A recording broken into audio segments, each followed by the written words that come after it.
పరారి దొరగారు అరిటాకులో నాకు పరవానం పెడుతుంటే పరమాత్ముడనుకున్నా. ఆడుకొమ్మని నాకు ఆట బొమ్మాలిస్తే దయగల్ల మా రాజు ధర్మాత్ముడనుకున్నా. జాలితోటి నాకు జామా పండు ఇచ్చి తల మీద చేయి పెడితే తండ్రి లెక్కనుకున్నా. ఎండి గిన్నెల పాలు పోసి నాకిస్తుంటే దండి గుణము చూసి దండాలు పెట్టినా. కాటు వేసేదాకా తెలవాదయ్యా నాకు కడుపులో విషమయ్యి అది పెరిగిపోయింది. కొరగాని బతుకయ్యి పోయిందయ్యో పోయిందయ్యా.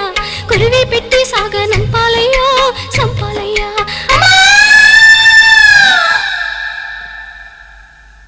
ఎన్నో పూసల నుంచి పొత్తి కడుపులోకి పలుగు వేసి పేగు పిగిలించుతున్నట్టు. ఎన్నాడెరుగని నొప్పి ఎందులకి నొప్పి ఈ బాధ నాకెందుకొచ్చిందయ్యో